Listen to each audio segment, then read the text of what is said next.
3. Indonesia, tanah yang mulia, tanah kita yang kaya, di sanalah kita berada untuk selama-lamanya. Ya, di dalam zaman normal, sebelum meleset, tak lebih dari 8 sen seorang sehari. Dan ini pun bukan hisapan jempol kaum pembohong, bukan hasutan kaum penghasut, bukan agitasinya pemimpin agitator. Ini ialah suatu kenyataan yang nyata dan yang telah dibuktikan oleh ahli pengetahuan bangsa Belanda sendiri. Memang siapa yang bertulus hati dan bukan orang munafik dan durhaka haruslah mengakui keadaan itu. Memang hanya orang munafik dan durhaka sajalah yang tak berhenti-henti berkemak-kemik Indonesia sejahtera, rakyatnya kenyang senang. Tetapi angka-angka tidak dapat dibantah lagi. Dr. Hounder telah menyimpulkan angka-angka itu. Ia membuat perhitungan dari semua income stand dan Uitgavennya Kang Marhen, dari semua masuknya rezeki dan keluarnya rezeki Kang Marhen. Ia mengumpulkan angka-angka perhitungan itu tidak dari kabar-kabar bikinan, tetapi dari versak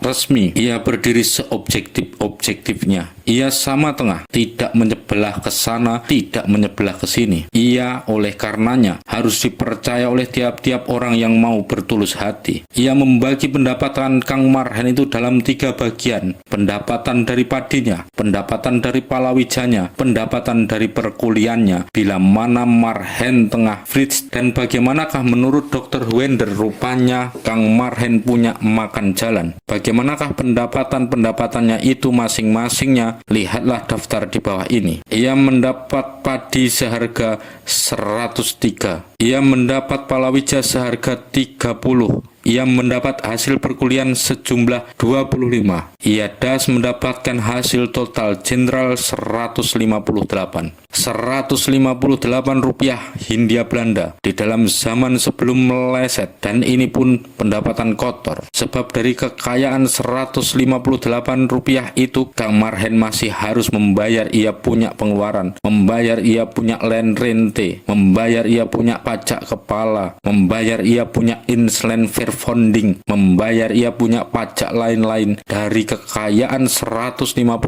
rupiah itu Kang Marhen menurut Dr. Wender masih harus mengeluarkan lagi total jenderal 22,5 rupiah dari 158 rupiah. Pendapatan bersih adalah das total jenderal 158 dikurangi 22,5, 135,5 buat 12 bulan dan buat makan seanak bini. Belum sampai 12 rupiah sebulan-bulannya, belum sampai 0,4 rupiah sehari-harinya, belum sampai 8 sen seorang sehari. Sehingga juga di dalam hal ini Indonesia pegang rekor. Di seluruh muka bumi dari barat sampai timur, sampai utara sampai selatan, tidak ada angka yang begitu rendahnya. Di negeri Bulgaria, negeri yang terkenal paling melarat, orang masih hidup dengan 13 sen sehari. Kita tidak heran kalau Dr. Hounder berkata bahwa Marhen adalah rakyat minimum listir, yaitu rakyat yang sudah begitu keliwat melaratnya, sehingga kalau umpamanya dikurangi lagi sedikit saja bekal hidupnya, niscaya ia jatuh sama sekali, mau sama sekali, binasa sama sekali. Dan Dr. Wender pun tidak berdiri sendiri. Puluhan orang bangsa Belanda lain yang juga berpendapat demikian, puluhan orang bangsa Belanda lain yang juga mengakui bahwa Marhen adalah papa sengsara. Tapi tidak ada gunanya menyebutkan nama-nama itu satu persatu di dalam risalah yang akan dibaca oleh kaum Marhen. Kaum Marhen sendiri merasakan kepapaan dan kesengsaraan itu saban hari, saban jam, saban menit. Kaum Marhen sendiri merasakan saban hari bagaimana mereka kekurangan segala-galanya, kekurangan bekal hidup, kekurangan pakaian, kekurangan benda rumah tangga, kekurangan bekal pendidikan anaknya, kekurangan tiap-tiap keperluan manusia, walau yang paling sederhana juga adanya. Entah barangkali risalah ini dibaca oleh pihak Tui Verlar alias pihak ragu-ragu. Di kalangan kita punya intelektual yang karena terlampau kenyang cekokan kolonial tidak percaya bahwa marhen papa sengsara. Buat kaum Tui Verlar itu saya hanya tahu satu obat manjur yang akan melenyapkan segala keraguan-raguannya. Kaum peragu itu saya punya resep, hanyalah pergilah ke kalangan kaum marhen sendiri, nyatakanlah hal itu di kalangan kaum marhen sendiri, maka kamu akan melihat dengan mata sendiri, mendengar dengan telinga sendiri kebenaran perkataan Profesor Bauke yang berbunyi bahwa hidupnya Bapak Tani adalah hidupnya elending, hidup yang sengsara keliwat sengsara, atau kebenaran perkataan Samuel Hunsen bahwa masyarakat kita adalah masyarakat yang hampir tidak ada seorang jua pun mempunyai milik apa-apa. Dan barangkali ada juga faedahnya bagi kaum ini saya menjadikan lagi beberapa angka. Marilah, jikalau memang begitu, kita sajikan sedikit angka-angka statistik. Marilah kita mengambil angka-angka statistik bikinan pemerintah sendiri. Maka kita di situ menjumpai angka-angka yang tidak banyak beda dengan angka-angka Dr. Wender tadi. Kita melihat di situ bahwa di seluruh Indonesia jumlah marhen, semua angka-angka adalah angka-angka zaman normal yang mempunyai perniagaan yang hasilnya lebih dari 120 setahun, hanyalah 1.172.168 orang. Das belum 2 tiap-tiap 100. Bahwa ternak marhen yang berupa lembu hanyalah 145 per 1000 orang. Kita melihat bahwa jikalau misalnya Kang marhen itu menjadi kuli di pabrik gula, upah rata-ratanya hanyalah 45 sen sehari. Dan bahwa jikalau mbok marhen yang menjadi kuli, upah itu lantas menjadi rata-rata 37 sen sehari. Artinya, jika dimakan seisi rumah, tak lebih dari 8 atau 9 sen sehari seorang. Kita melihat bahwa lebarnya milik tanah tiap-tiap orang marhen rata-rata hanyalah kurang lebih 1 bahu, sedang beribu-ribu bahu diberikan erfah. Sedang di negeri Belanda orang tani yang memiliki 5 bahu sudah disebut keuterbur, tani yang lebih kecil dari kecil. Kita melihat bahwa tanah pertanian yang ditanami oleh Kang marhen hanyalah rata-rata 0,29 bahu, sehingga marhen bukanlah keuterbur tetapi tani gurem. Kita melihat dan kita kini mengambil permaklumannya Volrats bahwa di mana 25 tahun yang lalu 71% dari kaum marhen masih bisa tani melulu, kini tinggal 52% saja yang bisa bertani. Kita melihat, tetapi biarlah saya berhenti. Marilah kita sudahi daftar ini sampai di sini.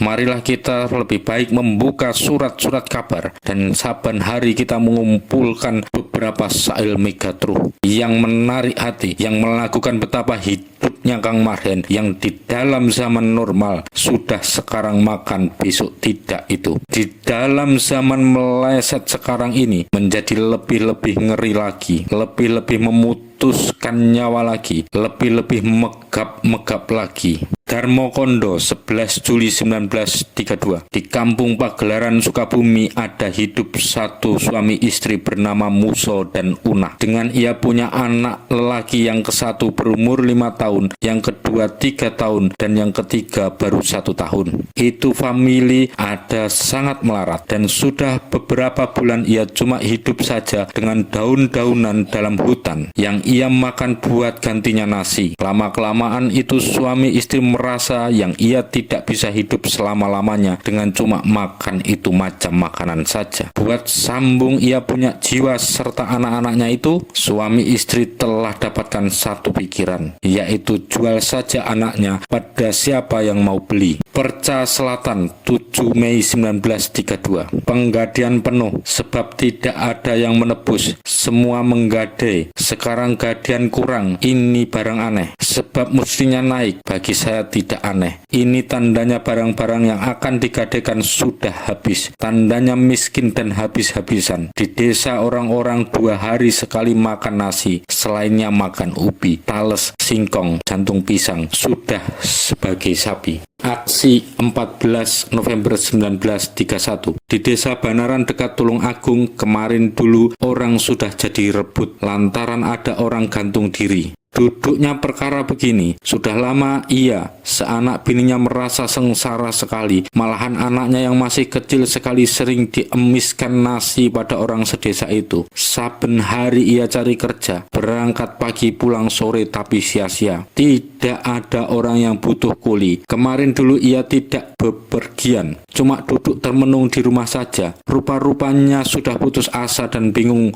mendengarkan anaknya menangis minta makan. Tahu-tahu ia sudah ketemu mati gantung diri. Siang Po 23 Januari 1933 di dekat kota Karawang sudah kejadian barang yang sangat bikin ngenes hati. Ada orang janda namanya Ubi, punya anak kecil. Dia punya laki barusan mati sebab sakit keras yang cuma 1 minggu lamanya. Ubi memang dari sedari hidupnya dia punya laki ada sangat melarat sekali. Tapi sesudah ia janda, kemelaratannya rupanya tidak ada batas lagi. Lama-lama Upi sudah jadi putus asa, dan anaknya yang ia cintai sudah ia tawarkan sama Tuan LKB di Karawang. Ditanya apa sebabnya ia mau jual anaknya, ia tidak mau jawab apa-apa, cuma menjatuhkan air mata bercucuran. Tuan LKB sangat kasihan sama dia dan kasih uang sekedarnya pada itu janda yang malang. Pewarta Delhi 7 Desember 1932. Di kota sering ada orang yang menyamperi pintu bui, minta dirawat di bui saja, sebab merasa tidak kuat sengsara. Di bui masih kenyang makan,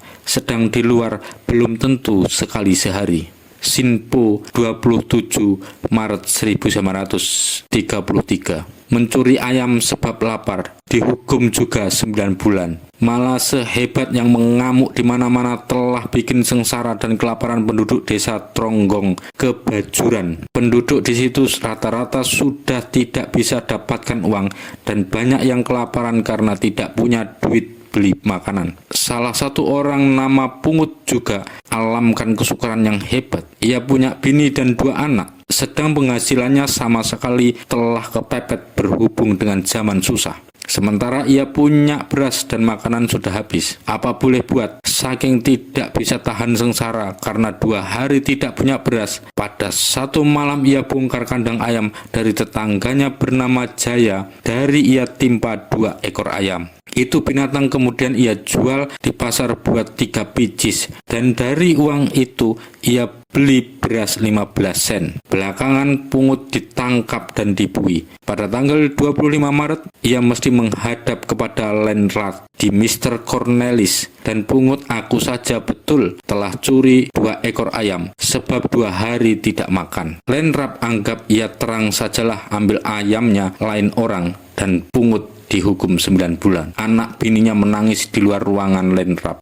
Aduhai. Dan di dalam zaman air mata ini, di mana Marhen terpaksa hidup dengan sebenggol seonar sehari, di mana beban-beban yang harus dipikul Marhen semakin menjadi berat, di mana menurut Verlags Voorzitter Kleine Welfare Komisi, penghasilan dari perusahaan-perusahaan kecil di desa-desa dan di kampung-kampung sudah turun dengan 40-70%, di mana kesengsaraan sering membuat Marhen menjadi putus asa dan gelap mata sebagai ternyata dari kabar-kabar di atas. Di dalam zaman air mata ini, Marhen di tanah Jawa masih harus memelihara juga hidupnya ribuan orang kuli kontrakan yang dipulangkan dari Delhi dan lain sebagainya. Sumber tunjangan seperser pun jua, yang seolah-olah untuk membuktikan isinya peribahasa habis manis sepah dibuang. Ya, semelarat-melaratnya Marhen, maka Marhen selamanya masih ridho membagi kemelaratannya itu dengan orang yang lebih melarat lagi daripadanya. Begitulah Samuel Hansen menulis. Ya,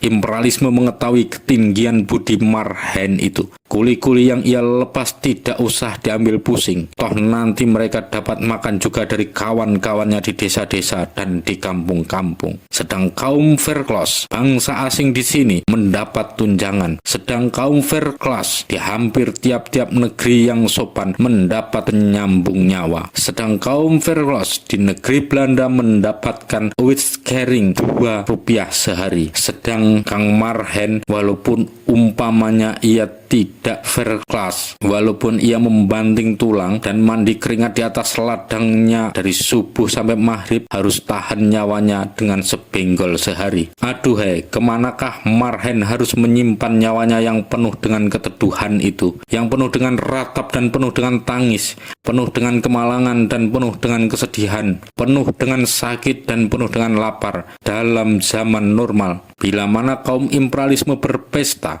dan bersukaria mengekspor barang kehasilannya yang lebih dari 1,5 miliar setahun itu, ia hanyalah mendapat nafkah hidup 8 sen seorang sehari. Di dalam permulaan zaman meleset, menurut Economic Weekblad, ia hanyalah 4 sen seorang sehari. Dan di dalam tengah-tengahnya kaum meleset, tatkala menurut angka statistik, ekspornya kaum imperialisme setahun toh masih saja tidak kurang dari 1.159 juta. Ia terpaksa mempertahankan nyawanya dengan sebenggol sehari. Garis penghidupannya memang penuh dengan corek-corek kemalangan. Garis penghidupannya itu tidak pernah naik. Garis penghidupannya itu senantiasa menurun. Lebih dari 1/4 abad yang lalu, Voorzitter Minder Welfare Commissie telah mengatakan bahwa ia punya peri kehidupan adalah di dalam Twistelics Even with peri kemanusiaan yang gampang terpelanting. 1/4 abad kemudian orang mengatakan bahwa ia adalah minimum least, dan kini 3-4 tahun kemudian lagi Marhen boleh hidup dengan sebenggol sehari dan memberi juga makan pada ribuan lepasan kuli kontrak. Di dalam tempo yang kurang dari 30 tahun itu, modern kapitalisme, modern imperialisme yang senantiasa mengagul-agulkan ia punya kesopanan dan ketentraman umum telah melihat kans memperbaiki nasib Marhen dari setengah hidup menjadi setengah megap-megap. Tetapi apakah memang benar imperialisme sama sekali tidak ada berkah sedikit jua pun bagi kita bangsa Indonesia? Tidakkah ia mendatangkan beberapa kemajuan, mendatangkan pengetahuan, mendatangkan Beschaving? Tidakkah das modern imperialisme itu ada baiknya juga? Oh memang, zaman modern imperialisme mendatangkan Beschaving, zaman modern imperialisme mendatangkan jalan lorong yang indah dan jalan-jalan kereta api yang hebat. Zaman modern imperialisme mendatangkan perhubungan kapal yang sempurna, mendatangkan ketentraman, mendatangkan perdamaian, mendatangkan telepon, mendatangkan telegram, mendatangkan lampu listrik, mendatangkan radio, mendatangkan kedokteran, mendatangkan keteknikan, ya, mendatangkan kepandaian. Barang apa saja yang mendekati kepandaian, jin peri perajangan pun. Tetapi adakah semua hal itu didatangkan buat keperluan Marhen? Adakah semua hal itu, sekalipun umpamanya didatangkan buat keperluan Kang Marhen, bisa ditimbangkan dengan bencana hidup yang disebar-sebarkan oleh modern imperialisme di kalangan Kang Marhen? Adakah ia lebih mirip kepada kebenaran perkataan Bransford yang berbunyi bahwa anugerah-anugerah pendidikan kemajuan dan aturan-aturan bagus yang ada bahwa ia hanyalah rontokan-rontokan saja dari ia punya keasikan cari rezeki yang angkara murka itu? Lagi pula, adakah berhadapan dengan bencana hidup yang disebar-sebarkan oleh modern imperialisme ini, Marhen mendapatkan cukup hak-hak dari pemerintah yang sekedar boleh dianggap sebagai obat bagi hatinya yang luka, pikirannya juga bingung, perutnya yang lapar, under which di dalam abad kesopanan ini? Begitulah saya tempo hari menjawab. Di dalam abad kesopanan ini, menurut angka-angka kantor statistik, orang laki-laki yang bisa membaca dan menulis belum ada 7%, orang perempuan belum ada 0,5%. Pajak-pajak enteng. Menurut penyelidikan Institusi of Financial Investigation di negeri Tiongkok, Indonesia di dalam hal pajak juga pegang rekor. Kesehatan rakyat, Di seluruh Indonesia hanyalah ada 343 rumah sakit Gubermen. Kematian bangsa Bumi Putra tak kurang dari 20/1000. Di kota besar kadang-kadang sampai 50/1000. Perlindungan kepentingan kaum buruh. Peraturan sosial Arbeidswetgeving yang melindungi kaum buruh terhadap kaum pemodal tak ada sama sekali. Arbeitsinspektik tinggal namanya saja. Hak mogok yang di dalam negeri-negeri yang sopan bukan soal lagi. Dengan adanya artikel 161 bis dari buku hukum siksa, musnahlah sama sekali daripada realitas. Tercabutkan sama sekali menjadi impian belaka. Kehakiman yang sempurna. Bacalah saja pendapat Mr. Sarto Mulyono tentang hal ini tatkala membela perkara saya, atau bandingkanlah cara bekerjanya Lenrat dan Rad van Justice, kemerdekaan druk press dan hak berserikat dan bersidang. Amboy, adakah di sini hak kemerdekaan drukres dan hak berserikat dan bersidang? Adakah di sini hak-hak itu? Di mana buku hukum siksa masih mentereng dengan artikel-artikel sebagai 153 Bister, 154, 155, 156, 157, 161 bis dan lain seterusnya. Di mana hak pendigulan masih ada? Di mana perkataan berbahaya bagi keamanan umum terdengar sehari-hari? Di mana ada press bredel onder nanti? Di mana rapat tertutup kalau perlu juga boleh dihadiri oleh polisi? Di mana stelsel mata-mata boleh dikatakan sempurna sama sekali? Di mana di waktu yang akhir-akhir ini puluhan open bar vergadering dibubarkan? Tidak, di sini tidak ada hak itu. Dengan macam-macam halangan dan macam-macam ranjau demikian itu, maka kemerdekaan itu tinggal namanya saja kemerdekaan. Hak itu tinggal namanya saja hak. Dengan macam-macam serimpatan yang demikian, maka kemerdekaan pers dan hak berserikat dan hak bersidang itu menjadi suatu bayangan belaka, suatu impian. Hampir tiap-tiap jurnalis sudah pernah merasakan tangannya hukum. Hampir tiap-tiap pemimpin Indonesia sudah pernah merasakan bui. Hampir tiap-tiap orang bangsa Indonesia yang mengadakan perlawanan radikal lantas saja terpandang berbahaya bagi keamanan umum. Oh Marhen, hidupmu sehari-hari morat-marit dan kocar-kacir. Beban-bebanmu semakin berat. Hak-hakmu boleh dikatakan tidak ada sama sekali. Bahwasanya kamu boleh menyanyi. Indonesia tanah yang mulia, tanah kita yang kaya. Di sanalah kita berada untuk selama-lamanya.